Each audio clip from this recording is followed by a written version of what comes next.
Bonjour à tous et bienvenue à cette émission spéciale du Jour du Souvenir. Et oui, le 11 novembre, cette date fatidique où il y a 103 ans, une armistice était signée, signalant alors une paix provisoire au cœur d'une Europe déchirée par un conflit armé des plus meurtriers. La Grande Guerre, celle qui devait être la dernière, a repoussé les limites de l'ineffable et de l'inacceptable. Avec 20 millions de morts et 20 millions de blessés, le monde entier a dû se couvrir de noir. Dans les rangs canadiens, c'est 65 000 soldats qui ont péri dans les tranchées insalubres et les champs de bataille lugubres d'Europe, soit le pire bilan de l'histoire de notre pays. En plus de 100 ans, les conflits se sont succédés, passant d'une guerre totale à une force de maintien de la paix, puis la résurgence des conflits régionaux. Deuxième guerre mondiale, celle de Corée, les missions en Bosnie-Herzégovine, au Kosovo, au Timor oriental et plus récemment en Irak et en Afghanistan. Aujourd'hui, le but n'est pas de trouver ou prouver qui a raison et qui a tort. Le 11 novembre, c'est un devoir de mémoire, un signe de respect envers ceux qui ont péri en temps de guerre et aussi pour ceux qui ont été affectés, de près ou de loin, par ces douloureux conflits. Au-delà du coquelicot et des couronnes, il est crucial de s'attarder au prix humain des guerres et des affrontements, car ils ont façonné notre monde politique et modelé notre humanité pour le meilleur et pour le pire. Je vous invite maintenant à tous vous lever pour une minute de silence, de respect et de souvenir.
Et nous sommes de retour à cette émission spéciale du 11 novembre. Et maintenant, j'ai un invité avec moi. Et aujourd'hui, je voulais faire quelque chose de spécial, quelque chose de différent. On a fait la minute de silence là, pour le 11 novembre. Et maintenant, on va discuter avec quelqu'un qui connaît ça, les Forces canadiennes, qui a été pendant 34 ans, une carrière de 34 ans dans les Forces canadiennes.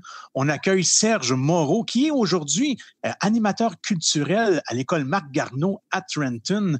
Mais vraiment, aujourd'hui, on va parler de sa carrière dans les Forces canadiennes. Donc, bonjour Serge, bienvenue à l'émission. Salut Stéphane, content d'être là. Ça va bien? Ça va très bien, merci. Donc oui, Serge, c'est le 11 novembre, on parle des Forces canadiennes. Et toi, là, tu as, donc, comme je l'ai dit, là, déjà 3 fois, 34 ans dans les Forces canadiennes, là, c'est quelque chose.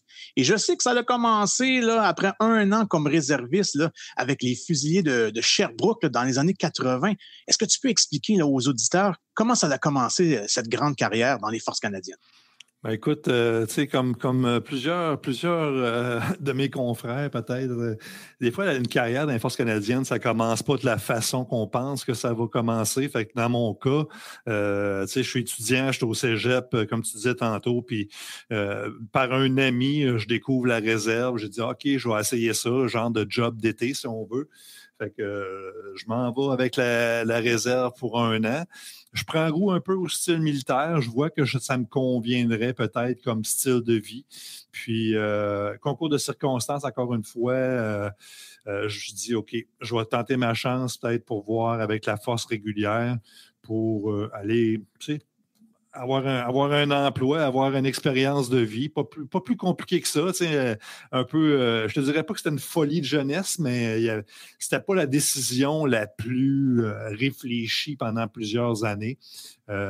Certains métiers m'avaient attiré, dont principalement celui de la logistique. Fait que c'est comme cuisinier que j'ai fait mon entrée avec la force régulière là, en février 86. Fait que c'est un parcours qui ressemble, un début qui ressemble à bien des militaires dans le fond. Dans le fond, on plonge dans le vide. C'est un peu ça des fois.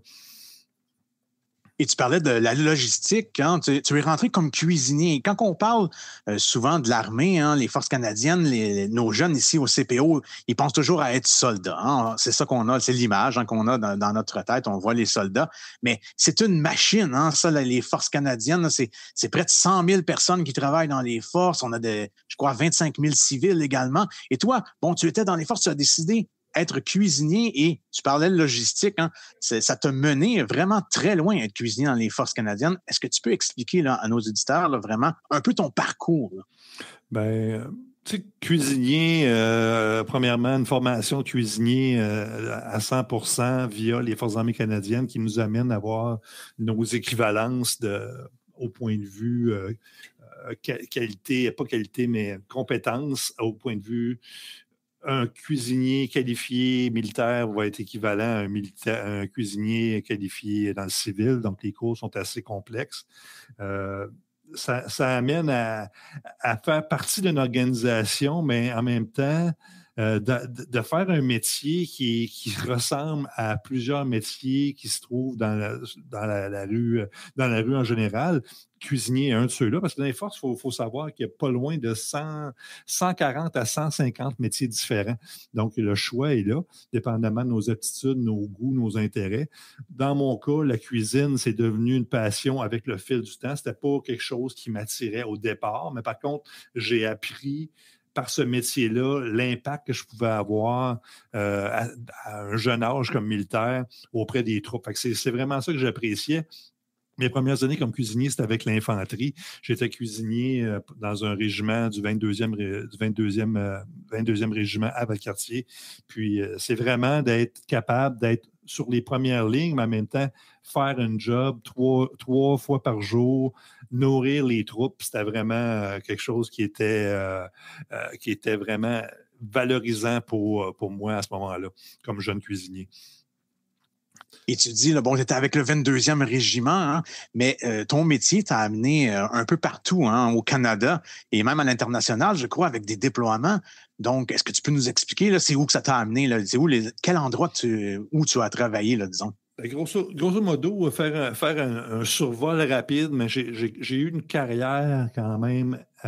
J'étais privilégié dans ma carrière. J'ai travaillé dans des endroits, dans 2 endroits historiques au cours de ma carrière, la Citadelle de Québec, puis le Collège militaire royal de Kingston. 2 endroits superbes à visiter, mais super intéressants à travailler au point de vue aussi. Tu travailles dans un endroit qui a de l'histoire, là, plus de 100, 150 ans d'histoire dans les 2 cas. Ça, j'ai vraiment apprécié cette portion-là de ma carrière. Oui, comme tu dis, j'ai été muté parce qu'un militaire, on change d'endroit assez régulièrement. Fait que dans la ville de Québec, j'ai travaillé à Saint-Jean-sur-Richelieu, à la grosse base, là, ils appellent ça la méga. Ceux qui connaissent un peu Saint-Jean-sur-Richelieu ont peut-être déjà passé à côté. J'ai travaillé aussi dans le milieu anglophone à Trenton, Ontario. Je suis encore là. Puis, ça m'a amené aussi à aller travailler 4 ans à bord des avions, des Airbus des Forces canadiennes, comme ce qu'on appelle comme flight steward. J'étais sergent à ce moment-là. J'ai travaillé 4 ans sur ces appareils-là. Puis, ça m'a permis de faire d'innombrables, merveilleux voyages autour du globe, à voyager avec autant des militaires, des troupes, que des dignitaires premier ministre, gouverneur général et même la reine d'Angleterre. Très beau 4 ans. J'ai déployé au pôle Nord 6 mois, expérience unique de vivre 6 mois comme sur une autre planète au 82e parallèle sur la station d'Alert. 4 mois et demi de noirceur, un mois et demi de clarté. C'était assez spécial. J'ai déployé en 1999 en Bosnie-Herzégovine pour un tour de 7 mois justement avec l'infanterie encore, avec le groupement tactique du Royal 22e Régiment. Donc, une super belle expérience là-bas d'aller travailler dans une mission qui était dans un contexte particulier parce que la guerre en Bosnie-Herzégovine était un peu terminée, mais on avait à travailler avec les personnes locales là-bas. Fait que ça, j'étais chercher un gros bagage d'expérience dans ce déploiement-là. Si on recule encore un peu, j'ai déployé au niveau local aussi la crise d'Oka. Ceux qui peut-être ont suivi l'actualité savent c'est quoi la crise d'Oka. Kanessetake, Akwesasne. C'était quelque chose qui était aussi spécial de travailler dans mon pays à une mission qui était un peu politisée à souhait. Crise du verglas, ceux qui ont vu des images de la crise du verglas dans le fameux triangle là, au Québec, là, qui avait eu une panne d'électricité pour certaines personnes pendant 2 mois. Ça, c'était vraiment aux premières lignes d'aider vraiment des gens de notre pays, vraiment, là, puis encore là, dans ma province, parce que je suis un gars qui vient de la province de Québec. C'était vraiment une expérience incroyable.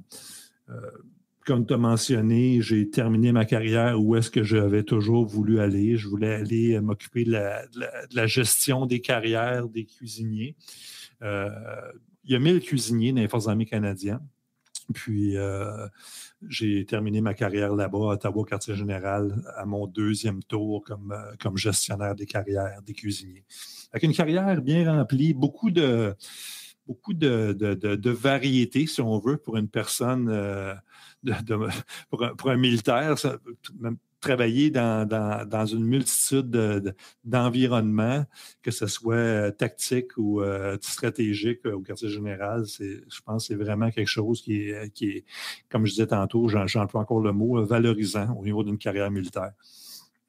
Mais c'est vraiment tout un parcours, Serge. Et moi, une question que je me posais et que probablement beaucoup de nos auditeurs se posent. Bon, tu dis que tu as travaillé à Alert, hein, qui est l'endroit, là, pour ceux qui écoutent, l'endroit le plus au nord qui est habité là, continuellement au cours d'une année. Hein. C'est à 800 km du pôle Nord. C'est extrêmement loin. Il fait extrêmement froid. Tu as travaillé sur des avions. Tu as travaillé avec les militaires, également des dignitaires. C'est comment, disons, tu t'es adapté à ces différentes situations-là. Tu parlais de la Bosnie. Bon, la guerre est un peu terminée, mais c'est une région ravagée par la guerre. Comment qu'on s'adapte? Comment tu t'étais adapté, disons, à ces situations-là qui sont vraiment différentes les unes des autres? Bien, c'est probablement, premièrement, en tant que cuisinier, à la base, quand tu es un jeune soldat puis tu apprends le métier, c'est la première chose qu'il faut que tu développes à t'adapter. Puis comme militaire, encore plus, parce que c'est toujours en perpétuel changement. Être militaire, ça demande d'être capable de t'adapter à n'importe quelle situation, puis d'être flexible aussi, parce que tu ne sais jamais un peu vers quoi tu vas aller dans tes prochaines semaines, prochains mois. Puis même à l'intérieur d'une mission, la mission évolue tellement des fois que au niveau ressources matérielles, au niveau ressources humaines, au niveau changement de stratégie par rapport à qu'est-ce qui va se passer.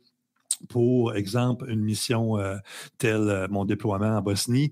Donner un exemple rapide, j'étais dans un certain confort. On était dans un camp en Bosnie, puis du jour au lendemain, mon superviseur est venu me voir et dit « Serge, je vais avoir besoin de toi.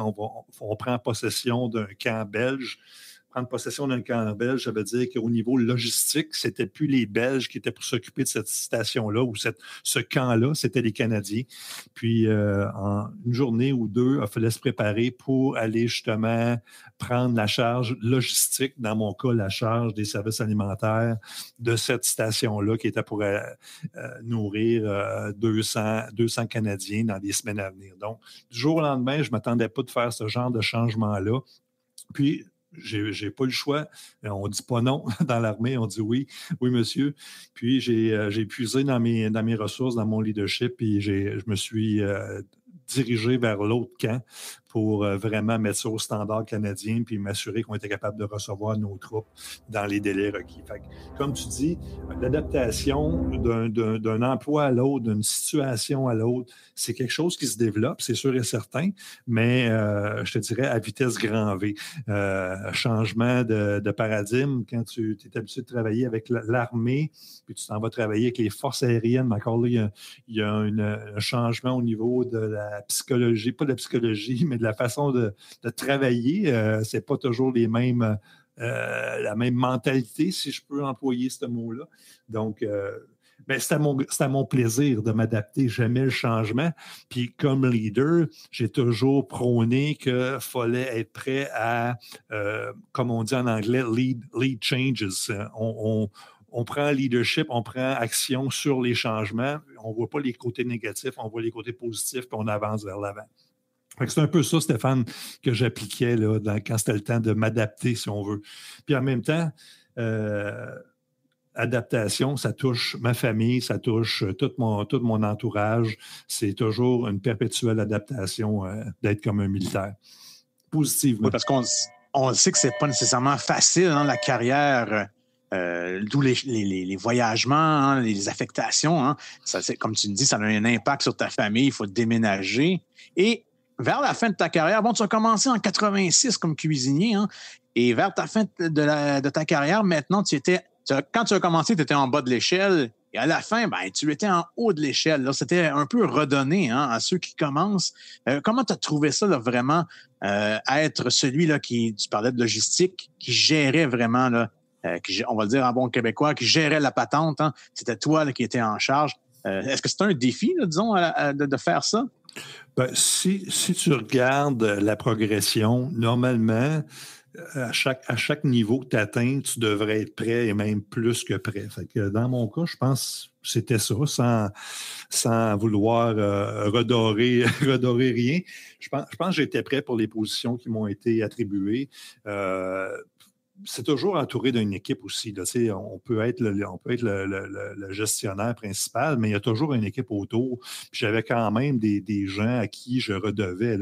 Je n'étais pas en charge des forces canadiennes au complet. Fait que j'étais en charge de ma section, de mon morceau de tarte, si on veut.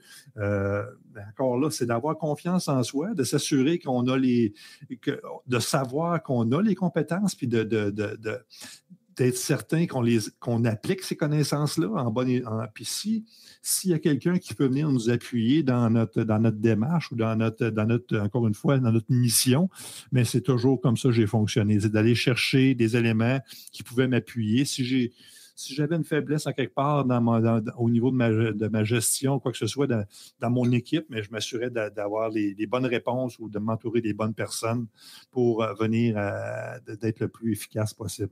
Mais oui, une question de faire confiance à notre entraînement aussi, parce que les forces canadiennes sont reconnues pour entraîner leur monde d'une façon exemplaire. Puis, on est quand même choyé au Canada d'avoir la capacité d'entraîner nos troupes d'une façon la plus optimale possible. Fait que j'ai pu bénéficier de ça. Fait que ça m'a aidé au fil de ma carrière, au fur et à mesure que je progressais dans le rang. Et toi, Serge, hein, aujourd'hui, on est le 11 novembre. Bon, tu as baigné dans les forces canadiennes pendant 34 ans. Pour toi, là, pour quelqu'un qui a été dans les forces, qu'est-ce que ça représente là, le 11 novembre en 2021? Le 11 novembre, j'essaie de passer mes connaissances, essayer de m'assurer que les gens se souviennent eux autres aussi. Moi, je me souviens de ma carrière, je me souviens des anciens combattants, je me souviens des vétérans. Que je les ai connus ou pas, j'ai une idée par quoi ils ont passé, ces gens-là, même si je ne peux pas comparer ce qui s'est passé durant les grandes guerres avec ma carrière à moi, c'est pas ça que je veux dire, mais c'est de faire mon devoir de vétéran puis de m'assurer que je propage, je distribue l'information par rapport au jour du souvenir. Pourquoi on s'arrête le 11 novembre? Pourquoi on dit aux gens de se souvenir? C'est quoi se souvenir? j'essaie de passer cette information-là aux élèves ici à Trenton, même si on est dans une communauté très, très forte en famille de militaires. C'est vraiment ça le devoir d'un vétéran, c'est de s'assurer que personne n'oublie par où est-ce qu'on est passé. Puis quand on dit on, c'est pas juste les vétérans, c'est notre peuple au complet. Là. On est ce qu'on est au Canada par rapport aux conflits qu'on a participé, aux gains qu'on a faits, puis la liberté qu'on a aujourd'hui. Mais c'est un peu, on la doit un peu à nos ancêtres qui ont participé à ces grandes guerres-là. Un vétéran aussi, c'est contemporain. On a eu des conflits qui sont plus récents. L'Afghanistan est celui qui a été le plus médiatisé. On a vu c'était quoi, des pertes humaines, on a vu c'était quoi des conflits armés parce qu'on le voyait aux nouvelles, on le voyait au quotidien, ce que peut-être durant les grandes guerres, les gens étaient moins exposés à ça. Fait que quand les gens ont vu les images, ont vu que ça touchait des gens qui connaissaient, que ce soit dans leur famille ou dans leur entourage, je pense qu'il y a beaucoup de gens de plus en plus qui vont se souvenir le 11 novembre, mais aussi vont avoir un lien un peu plus direct, un peu plus contemporain avec ce que ça représente le jour du souvenir. Parfait. Et bon, tu as pris ta retraite en 2019, mais tu n'as pas chômé. Là. Tout de suite après, tu as plongé dans une nouvelle carrière avec le CPO comme animateur culturel. Pour les gens qui écoutent, est-ce que tu peux nous expliquer là, un peu? Bon, tu nous as donné là, des caractéristiques, là, des choses que tu as appris de ta carrière militaire, que tu as amené avec toi pour parler avec les jeunes. Hein. On parlait de leadership, on parlait de travail d'équipe. Mais disons, là, c'est comment tu as décidé de partir de l'armée pour t'en venir, disons, travailler dans les écoles en 2019? Là? Comment tu as décidé de faire ce changement-là? Oui, ça, c'est un concours de circonstances. Hein. Des fois, la vie ouvre des portes, puis il faut savoir comment les lire, ces ouvertures-là, comment les... Encore une fois, on revient au mot, comment s'adapter à ça. Je pense que j'étais prêt pour quitter, pour terminer mon service, puis l'opportunité s'est présentée pour que je puisse poser ma candidature pour devenir animateur culturel. C'était quelque chose qui m'intéressait, de travailler avec les jeunes, de pouvoir être quelqu'un dans une école qui est un peu... une personne hors cadre. J'aime ça dire ce mot-là, dans le sens que je ne suis pas un enseignant, je ne suis pas un employé dessus. Je suis une personne pour qui les élèves, peut-être, trouvent un élément différent dans notre école. C'est un peu ça que j'essaie de représenter comme animateur culturel. Puis, comme tu dis, ça me permettait de passer aux plus jeunes, puis même à mes collègues, mon expérience de vie, la personne que je suis, amener ma personnalité un peu de bouffon là-dedans. J'ai toujours intégré l'humour, même dans ma carrière militaire, tout au long de ce que j'ai passé. J'ai toujours utilisé l'humour dans mon style de gestion, dans mon style de travail. Je l'ai amené avec moi comme animateur culturel. Le leadership, tu l'as mentionné, la communication, le travail d'équipe, toutes les qualités qu'un militaire possède, j'essaie de les transposer comme animateur, puis d'en faire bénéficier le plus de gens possible à ceux qui veulent m'entendre ou ceux qui veulent me suivre dans mes folies. Mais c'est un peu ça que j'applique au quotidien ici à Marc-Garneau, Cité Jeunesse. Ben écoute, Serge, je te remercie beaucoup. Hein.